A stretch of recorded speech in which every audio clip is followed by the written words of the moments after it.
लगातार के विधायक अगर मुकेश गौड़ होते, फिलहाल जो विधायक हैं उनसे क्या ऐसे कार्य छूट गए जो मुकेश गौड़ अपने 10 साल के कार्यकाल में करते नहीं, घनश्याम जी ने अच्छे काम किए हैं? भाजपाई लगातार पन्ना प्रमुख का जिक्र करते आ रहे हैं। अब की बार जनता ने उनके पन्ने फाड़ दिए। कांग्रेस जेजेपी इनेलो का कोई अस्तित्व नहीं है। जेजेपी इनेलो ने तो दिखा दिया 3.5%, दो पार्टियां मिलकर के वोट ले पाई। और जो आदमी 2 या 3 सीटें मांगता था उसको टोटल 1,12,11,000 वोट यहाँ पर प्रदेश के अंदर मिले हैं। कसा है कांग्रेस पार्टी के नेताओं ने कि लोकसभा चुनाव के हार के बाद अब भाजपा को 100 गज के प्लॉट की एक योजना याद आई। लगातार के सांसद हैं, लगातार के विधायक हैं, लेकिन भिवानी शहर में पानी की, बिजली की और जो मूलभूत सुविधा है उनका ही पूरा नहीं हो पा रहा है। तो क्या कहेंगे इस बारे में? जो हमारे बाईपास होके हैं, क्योंकि वहाँ पर रोड के ऊपर और फाटक बन रही 4 लाइन का, वो नए पुल का निर्माण हो रहा है। तो हम यहाँ से हैं तो आप ये देखो, ये नया ब्रिज बना है, ये भारतीय जनता पार्टी की देन है। ये 8 मंजिला इमारतें खड़ी हैं। ये देखिए तिरंगा ध्वज यहाँ पर लहरा रहा है। भिवानी आपको बदलता हुआ भिवानी नजर आता है। आप आंसी रोड के ऊपर जाते चारों तरफ से आपको लगता है कि आप किसी बड़े शहर के अंदर आ गए। ये बदलाव है, ये भिवानी ने बदलते हुए भिवानी को देखा है। रेलवे स्टेशन को ऐसे बना दिया जैसे कोई मेट्रो स्टेशन की तर्ज के ऊपर इसका हमने डेवलपमेंट किया है। लेकिन सेक्टर की गलियों में जाते ही तो गाँव से भी बुरे हालात है।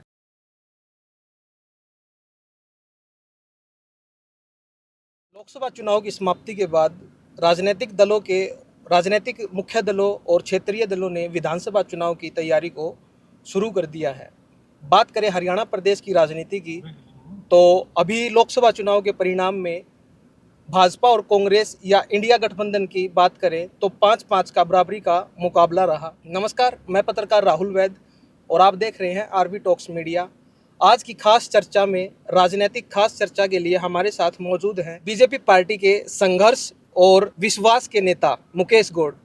संघर्ष के नेता इसीलिए कह रहे हैं क्योंकि लगातार पीछे शहरों में आपने बैनर देखे होंगे कि लगातार पार्टी के साथ एक विचारधारा के साथ जुड़कर इन्होंने काम किया और समय या अवसर को देखते हुए कभी पार्टी का बदलाव नहीं किया, ऐसा इनका मानना है। तो आज हमारे साथ मौजूद हैं मुकेश गौड़, भाजपा के जिला प्रधान। जी नमस्कार। नमस्कार नमस्कार जी। सबसे पहले स्वागत है आपका आरबी टॉक्स मीडिया चैनल पर। बहुत बहुत धन्यवाद, आपको बधाई, शुभकामना कि आपका चैनल खूब तरक्की करे, लोगों के जनहित की बातें आप आगे बढ़ाते रहें, इसकी हमारी तरफ से आपको शुभकामना। तो प्रधान जी, बात करें लोकसभा चुनाव के बारे में। भिवानी महेंद्रगढ़ लोकसभा सीट से सांसद धर्मवीर सिंह ने लगातार तीसरी बार जीत हासिल की, तो इस जीत के लिए खुशी है या मन में एक चिंता है? नहीं, चिंता किस बात की? जब जीत होगी तो खुशी स्वाभाविक है, चिंता नहीं होनी तो कोई बात ही नहीं बनती। चिंता इस चीज़ की, कहीं ना कहीं भाजपा का अब की बार लोकसभा चुनाव में वोट स्तर कम हुआ है और धर्मवीर जी पहली बार 2019 के चुनाव में 4.5 लाख के मार्जिन से जीत दर्ज की थी, जो कि अब की बार मात्र 40,000 पर सिमट कर रह गया। चिंता इस चीज़ का हम जिक्र कर रहे थे। इसमें कोई दो राय नहीं कि पहले के मुकाबले 4 लाख वोट हमें कम मिले हैं, परंतु इसका सबसे बड़ा जो कारण है, उसका कारण एक तो ये है कि कांग्रेस पार्टी लास्ट का जो 15 दिन का जो चुनाव बचा, उस चुनाव के अंदर लोगों को गुमराह करने में कामयाब रही। गुमराह मीन्स 2-3 ऐसे विषय थे, जैसे कि अगर भारतीय जनता पार्टी की सरकार बनेगी तो संविधान में संशोधन होगा और लोगों के हितों के ऊपर कुठाराघात होगा और आपके हिस्से की फला चीज़ें छीन ली जाएंगी। तो कहीं ना कहीं हम इस चीज़ को समय था नहीं, लोगों तक पहुंचाने में कामयाब नहीं हुए और जिसकी वजह से हमें वोट कम मिला। दूसरा एक कारण था कि पोलिंग परसेंटेज बड़ा कम रहा, खासकर शहरों के अंदर भी कहीं गर्मी बहुत ज़्यादा थी, 49 डिग्री के आसपास तापमान था, वो भी एक बड़ा कारण है। बात करें भिवानी विधानसभा की, भिवानी क्षेत्र में जिला कार्यालय खोल दिया, सरल सेवाएं शुरू कर दी, अटल सेवाएं शुरू कर दी, फ्री में आमजन को सेवाएं दी जा रही हैं, क्या कारण है? नहीं, जिला कार्यालय तो हमारा बाईपास पर है, वो तो मेरा व्यक्तिगत कार्यालय है। हम सिविल लाइन थाने के सामने हमने खोला है, तो शहर के बीच में चाहिए था मेरे पास ऑफिस। पिछले 20 साल से मैं लोहारू रोड पे घर के पास चलाता हूँ, परंतु वहाँ लोगों का पहुँचना थोड़ा मुश्किल था, कम लोग आ पाते थे और अब तो ये फाटक वाली समस्या भी हो गई। हमें लगा कि शहर के बीच में कहीं बैठना चाहिए, चुनाव नज़दीक है, लोगों से कनेक्टिविटी बढ़े, उसको लेकर के हमने शहर के बीच में ऑफिस खोला है ताकि आम जन से मिलना थोड़ा आसान हो जाए। और अटल सेवा केंद्र और ये सारी चीज़ें हैं कि लोगों को मान लो कहीं फैमिली आईडी या इस प्रकार की कोई समस्या है तो हमें बताएं। पहले भी हम प्रयास करते थे, परंतु लोग पहुंच ना करके फ़ोन पर बात करते थे, हम वहीं बुला करके सॉर्ट आउट करने की बात करते हैं, काम प्रयास करते हैं अपनी तरफ से। तो मेरी तरफ से भी प्रयास है, हमारे टीम के साथी लोग बैठते हैं और वो शाम को लोगों से मिलना हो पाता है, पूरे दिन भर लोग मारते हैं। तो क्या मानकर चलें कि मुकेश गौड़ जिला प्रधान अब की बार विधानसभा चुनाव के लिए पूरे तैयार है? नहीं, मुकेश गौड़ तो पहले भी तैयार था, पार्टी को लगे तो मैं भी बिल्कुल पूरी तरह से तैयार हूँ। मेरी तैयारियाँ नीचे तक हैं और अगर पार्टी को लगता है तो मैं चुनाव के लिए तैयार हूँ और मुझे लगता है कि अब की बार लगना चाहिए उनको। प्रदेश की बात करें भाजपा पार्टी की और जिले के बारे में, अगर भिवानी महेंद्रगढ़ भिवानी विधानसभा की बात करें तो कार्यकाल के दौरान क्या ऐसे प्रमुख कार्य रहे हैं, क्या मुद्दे रहे हैं जिनको लेकर आप मानते हैं कि भाजपा लगातार सत्ता में बनी रहेगी विधानसभा में? नहीं, देखिए, हमने काम किया है तो लोगों को सबसे पहले तो इसीलिए कहेंगे कि हमने पीछे 10 साल में जो काम किया, हमारे शासनकाल में जो काम हुए, तो हमारे काम के ऊपर मोड़ लगा करके, क्योंकि हमने लोगों का विश्वास जीता है, तो हमें वोट दे और आने वाले समय में और बेहतर कर सकें। कुछ मान लो काम हमारे अधूरे, भाई हम जो नहीं कर पाए, कुछ एक काम थे जो शुरू किए हैं, कुछ एक ऐसे हैं कि जो समय रहते पूरे नहीं हो पाएंगे, कुछ एक हमारे आइडियाज़ हैं, लेटेस्ट वर्जन आएंगे तो उसको लेकर के हमें दोबारा मौका मिलेगी ताकि हम और बेहतर काम कर सकें। लगातार के विधायक हैं घनश्याम दास सराफ और कहीं ना कहीं भिवानी की जनता में भी एक लोकप्रिय चेहरा है। तो क्या मानते हैं कि पार्टी इस बारे में विचार कर पाएगी? क्या आपके ऊपर? तो ये तो पार्टी संगठन तय करेगा कि किसको मौका देना है। मेरा भी 25-26 साल पुराना संघर्ष होगा। पार्टी को लगता है कि मुकेश को भी चुनाव लड़वाया जाए तो मैं पूरी तरह से तैयार हूँ। घनश्याम जी अच्छे आदमी, भले आदमी, तभी लगातार 3 बार से विधायक बने, बहुत भले आदमी हैं। तो अब तो ये पार्टी ने तय करना है कि भाई घनश्याम जी को चुनाव लड़ाना है, मुझे लड़ाना है या किसी और को चुनाव लड़ाना है, तो बीजेपी तय करेगी। जो भी चुनाव लड़ेगा वो हमें सर्वमान्य होगा, चाहे वो घनश्याम जी हो, चाहे मैं हो या कोई और हो। पार्टी का कार्यकर्ता पार्टी के लिए काम करेगा। विधायक के बेटे अमन सराफ, पीछे कुछ विवाद हुआ था, अगर बात करें जिला प्रधान के रूप में या स्थानीय विधायक की और जिला प्रधान की, किस प्रकार की बॉन्डिंग है? अमन हमारा बेटा ही है, घनश्याम जी हमारे बड़े भाई हैं, तो भतीजा है। बच्चे अगर मान लो कोई छोटी मोटी कोई बात हो जाए तो कोई बड़ी बात नहीं होती, परिवार में होती रहती है। तो बेटा है हमारा, भतीजा है, तो बच्चे गड़बड़ करते हैं तो कोई बात नहीं। माँ बाप का तो फर्ज है कि चाचे ताऊओं का है कि उसको साइड में करके रखने, आगे बढ़ो। परिवार हमारा पारिवारिक जो है ना, आपस में बच्चों का भी परिवार का भी खूब अच्छा मेलजोल है। घनश्याम जी हमारे सम्माननीय बड़े भाई हैं, तो अमन भी भतीजा ही है, कोई विशेष बात नहीं। अभी फिलहाल कल एक प्रेस कॉन्फ्रेंस के दौरान कांग्रेस के प्रदेश अध्यक्ष उदय बानंस ने जिक्र किया कि भाजपाई लगातार पन्ना प्रमुख का जिक्र करते आ रहे हैं। अब की बार जनता ने उनके पन्ने फाड़ दिए, क्या कहेंगे? जी, हमारे पास तो पन्ना प्रमुख और सारी चीज़ें बनाने का हमने बनाया भी है, सारा काम भी किया है। उदय मान जी के अंदर और भूपेंद्र हुड्डा में अगर इतना दम है तो अपना संगठन खड़ा करके दिखाएं। वो ये बता दें कि मेरे संगठन में जिला अध्यक्ष और हल्का अध्यक्ष है, हम तो पन्ना प्रमुख का नाम भी बता देंगे। ठीक है कि वो गुमराह करने में कामयाब रहे, विधानसभा में जनता उनको आईना दिखा देगी, क्योंकि उन्होंने विश्वासघात किया जनता के साथ। जनता को अब समझ में आ गया कि हाँ, कांग्रेस हमें गलत पट्टी पढ़ा रही थी। तो विधानसभा का जो चुनाव होगा वो एक अलग चुनाव होगा और जनता उनको मुंह तोड़ जवाब देगी। बात करें प्रधान जी भीतरघात को लेकर, कांग्रेस के नेता और भाजपा के नेता दोनों तरफ से भीतरघात के बयानबाजी अभी तक रुकने का नाम नहीं ले रहे, तो क्या मानते हैं भीतरघात के ऊपर, क्या कहेंगे आप? नहीं, हमारे यहाँ तो कोई भीतरघात हुआ नहीं। अगर किसी को हुआ है तो ऊपर के शीर्ष नेतृत्व को लिख के उसने दिया होगा, तो मेरी जानकारी में तय नहीं। हमारे यहाँ तो सब कार्यकर्ताओं ने भिवानी महेंद्रगढ़ की बात करूँ, बहुत मेहनत की है, बेहतरीन रिजल्ट दिए हैं। रिजल्ट का तो ये है कि आखिरी का जो परिणाम है आप उसमें जीत करके आए, हम जीत के आए हैं। बाकी प्रदेश में क्या है वो तो शीर्ष नेतृत्व जाने, जिसने अगर किसी से कोई कंप्लेन है तो ऊपर के अधिकारियों को लिख के दी होगी, उसके ऊपर कार्रवाई होगी।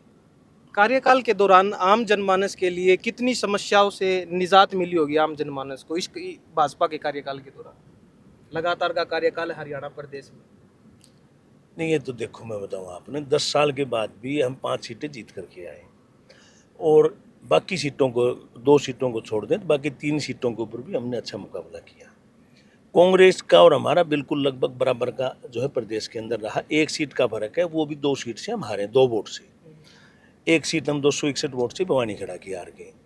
तो हमने अच्छे काम किए, तब जाकर के ये हालात हैं। आज़ादी के बाद में, आज़ाद भारत के बाद में तीसरे चुनाव में केवल और केवल जवाहरलाल नेहरू के बाद में नरेंद्र मोदी जी हैं जिन्होंने लगातार 3 बार शपथ ली है। तो हमने अच्छे काम किए, तभी इस प्रकार के परिणाम हमें मिले। तो विधानसभा में क्या लगता है आपको, कांग्रेस अपना ग्राफ बढ़ा पाएगी? कांग्रेस जेजेपी इनेलो का कोई अस्तित्व नहीं है। जेजेपी इनेलो ने तो दिखा दिया 3.5%, 2 पार्टियां मिलकर के वोट ले पाई। कल तक जो दुष्यंत चौटाला कहता था मुझे 3 सीट दो, 2 सीट दो, तो पार्टी बड़ी दरियादिल है। उन्होंने कहा कि ठीक है आप 10 की 10 सीटें लड़ो। उन्होंने 10 सीट लड़ने के लिए उनको कहा, और जो आदमी 2 या 3 सीटें मांगता था उसको टोटल 1,12,11,000 वोट यहाँ पर प्रदेश के अंदर मिले। तो क्या लगता है आपको, भिवानी सीट की अगर हम बात करें, वोट प्रतिशत लगातार के सांसद है, तो किस कारण कम हुआ होगा इनका अब की बार? कहीं ना कहीं जनता, मैंने बताया आपको कि कांग्रेस गुमराह करने में कामयाब रही। पोलिंग परसेंटेज इसलिए कम रहा कि गर्मी ज़्यादा थी, ये सबसे बड़ा कारण रहा। लेकिन भाजपा, इसके कांग्रेस के जो नेता है वो भी इसी बात को कहते हैं कि महेंद्रगढ़, जो राव दान सिंह कांग्रेस के उम्मीदवार थे, उन्होंने भी कहा कि अब की बार जो भाजपाई थे, भाजपा पार्टी के कार्यकर्ता थे, बड़े नेता थे, उन्होंने महेंद्रगढ़ में लोगों को गुमराह किया, जिस कारण मेरे चारों विधानसभाओं से हार हुई। आप इसी से अंदाजा लगा लो कि 4 की 4 विधानसभाओं में वो कैंडिडेट कैसा था। अपने घर के अंदर ही उसको कैंडिडेट को चारों विधानसभाओं में उस क्षेत्र के लोगों ने हरा दिया, नकार दिया। एक नकारा कैंडिडेट दिया था और अपने इलाके के अंदर ही उसको लोगों ने हरा दिया। तो हमारे गुमराह करने से क्या फर्क पड़ता है? लोगों ने उसको बिचासा हुआ था, 2-3 बार का विधायक भी है, इतने वर्षों से उनके बीच में रहता है, तभी तो लोगों ने हराया ना। ईरवाल की जो बेल्ट है वो राष्ट्रवादी विचारधारा की बेल्ट है, नेशनलिज्म की भावनाओं में कूट कूट के भरी है। ईरवाल कभी नेशन की बात आएगी तो ना जाति देखती है, ना क्षेत्र देखती है, वो केवल और केवल राष्ट्र देखता है, और राष्ट्रवादिता के से प्रभावित होकर के ही उन लोगों ने बीजेपी को वोट दिया। प्रदेश सरकार के द्वारा 100 गज के प्लॉट वितरित किए जा रहे हैं। कांग्रेस ने कहीं ना कहीं तंज कसा है, कांग्रेस पार्टी के नेताओं ने, कि लोकसभा चुनाव के हार के बाद अब भाजपा को 100 गज के प्लॉट की एक योजना याद आई है। क्या कहें? उन भले मानसों को ये पता होना चाहिए, 2008 में उन्होंने स्टार्ट किया, और ठीक है कि हमें चुनाव के बाद में समझ में आया, वो कहते हैं, परंतु क्या उनको पता है? इतना तो दिमाग उनके अंदर भी होना चाहिए। इतना बड़े पैमाने के ऊपर 8,000 के 7,000 के आसपास गांव है प्रदेश में, और क्या 15 दिन में, 1 हफ्ते में छटनी हो सकती है? हम इस योजना के अंदर पहले से ही काम कर रहे थे, लगभग बहुत पहले से ही, 12-6 महीने पहले से ही काम चल रहा था, ताकि उनकी छटनी की जाए, उनको अपना काम, उनको जो है ना प्लाट का कब्जा दिया जाए, रजिस्ट्रियाँ दी जाएँ। तो उनका तो काम इसलिए कि वो इस प्रकार का काम कर नहीं पाए, केवल घोषणा करी और घोषणा करके काम नहीं किया। एकमात्र पार्टी है, दूसरी पार्टी की हुई जनहित ऐसी योजनाओं को भी हम उसको लागू करते हैं। हम इस बात से कोई फर्क नहीं पड़ता कि उस पार्टी ने इसकी घोषणा की थी और हम इसको लागू क्यों करें। लगातार के सांसद हैं, लगातार के विधायक हैं, लेकिन भिवानी शहर में पानी की, बिजली की और जो मूलभूत सुविधाएं हैं उनका ही पूरा नहीं हो पा रहा है। तो क्या कहेंगे इस बारे में? जो हमारे बाईपास होके हैं, क्योंकि वहाँ पर रोड के ऊपर और फाटक बन रही 4 लाइन का, वो नए पुल का निर्माण हो रहा है। तो हम यहाँ से हैं तो आप ये देखो, ये नया ब्रिज बना है, ये भारतीय जनता पार्टी की देन है। और ठीक है, संयोगवश हम उसी क्षेत्र से आ गए। मीनू भाई गाड़ी मंदी कर लेना है हॉस्पिटल की तरफ, अभी चलो अभी आएगा। अभी ये 8 मंजिला इमारतें खड़ी हैं, ये देखिए तिरंगा ध्वज यहाँ पर लहरा रहा है।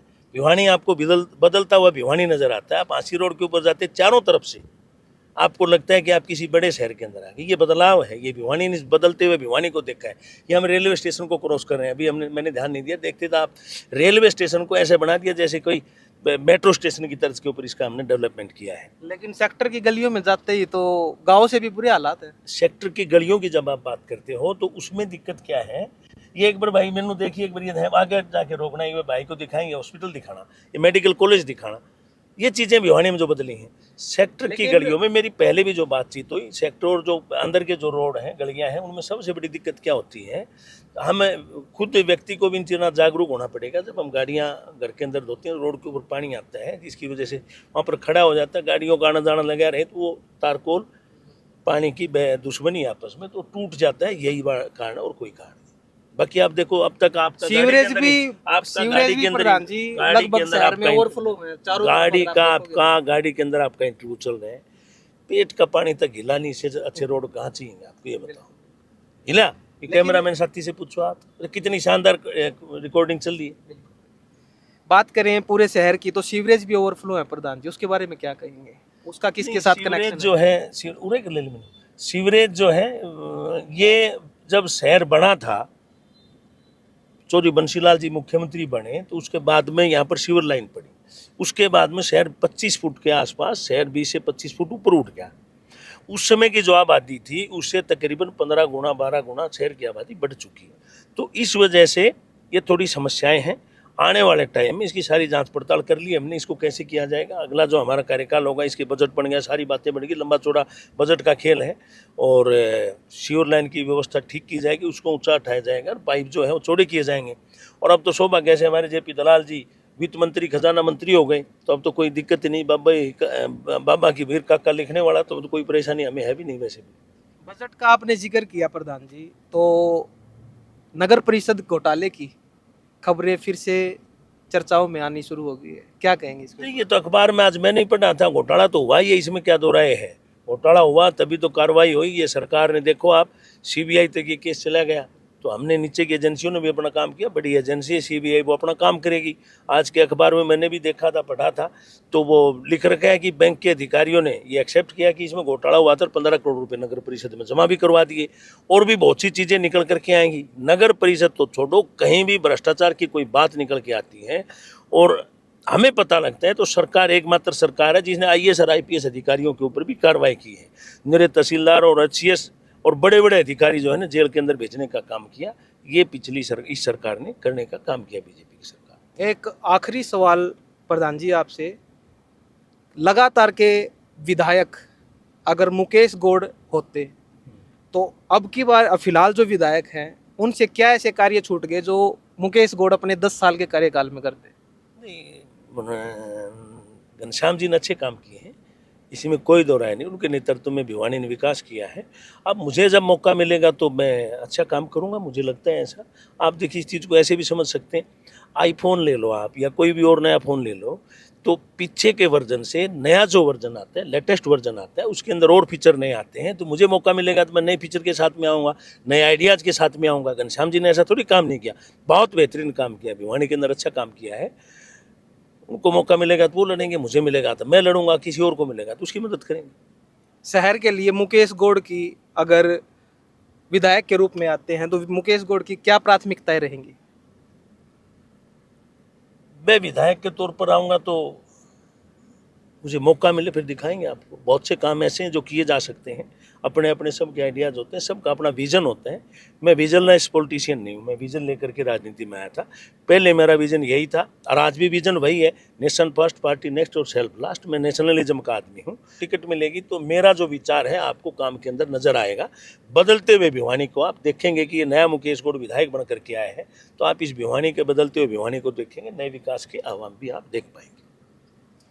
तो फिलहाल हमारे साथ राजनीतिक चर्चा के लिए मौजूद थे भिवानी भाजपा जिला प्रधान मुकेश गौड़। इनसे हमने भिवानी क्षेत्र के विकास कार्यों को लेकर, समस्याओं को लेकर चर्चा की।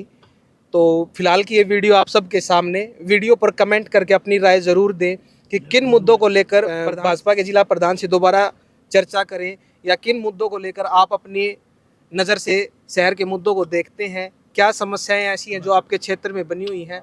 फिलहाल ये वीडियो आपके साथ, मिलते हैं अगली वीडियो में। वीडियो अगर पसंद आए तो वीडियो पर लाइक कमेंट जरूर करें और वीडियो को शेयर करें। मिलते हैं फिर एक नई वीडियो में, तब तक के लिए जय हिंद, जय भारत, वंदे मातरम।